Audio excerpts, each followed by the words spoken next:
Hello, welcome back. We are on lesson 48. So happy that you're joining with us. Thank you. Thank you.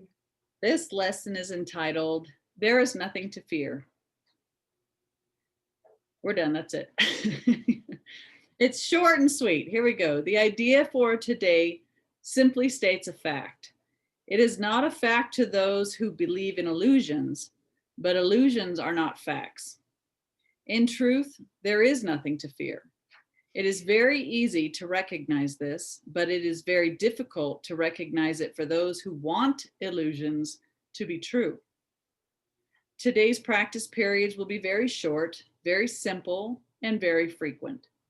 Merely repeat the idea in its original form as often as possible. There is nothing to fear. You can use it with your eyes open at any time and in any situation. It is strongly recommended, however, that you take a minute or so, whenever possible, to close your eyes and repeat the idea slowly to yourself several times. It is particularly important that you use the idea immediately should anything disturb your peace of mind. Again, he says, the presence of fear is a sure sign that you are trusting in your own strength. Can you read that again, that sentence? The presence of fear is a sure sign that you are trusting in your own strength, the mythical me or ego strength. Right. So it's. Can we just stop there? Because when I first began the lessons, I just took it to be fear is fear. Mhm. I didn't realize that my need to control people, kids, outcomes, my parents, whatever, was also fear. You know what I'm saying? So what he's speaking about when he says the presence of fear, he's also talking about what comes under the umbrella of fear. Would you agree, sis? Absolutely. Yes. Okay, so can we talk about what else? Give some practical examples of, I mean, what would they be? Would be the presence of physical pain? Sure. I mean, anything that ignites an incentive to try and save one's self or one's loved ones or one's bank account or one's property, right? Yeah. Okay. You know, and even this is even the spiritual path, I find, you know, even the spiritual ego will hijack the awakening process and draw us into fear.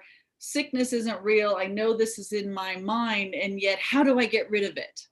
You know, okay, I've got to, I'm responsible for healing this in my mind. And so now I'm fearful again because I don't know enough. It doesn't work all the time. I might not get it right. That's still trusting in your own strength. I mean, we really have to surrender across the board that the correction is not mythical me, spiritualized or not, within its realm of ability or control. Wow. So that means that if I have fear, if I have concern, or if I have judgment, that I may not be doing the lessons properly, Mm. or I'm not as vigilant as I should be, then that means I'm trusting in the ego again, Right. right? Is that right? Yes. Yeah. Okay. Thank you. That's why we need to forgive ourselves for that, right? Thank Right. you. Yes. So the presence of fear is a sure sign that you are trusting in your own strength. The awareness that there is nothing to fear shows that somewhere in your mind, not necessarily in a place which you recognize as yet, you have remembered God and let his strength take the place of yours. The awareness that there's nothing to fear shows that you have remembered God and let his strength take the place of yours. The instant you are willing to do this, there is indeed nothing to fear. Perfect. Perfect. Because there's no fear in God's will, right, sis? Mm-hmm. Yes. And we've got some supportive material here if you'd like, Mhm. if you feel guided to follow up.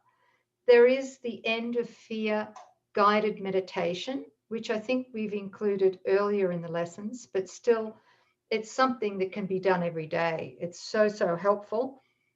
The end of fear meditation, you will see the link to that at the end of this video.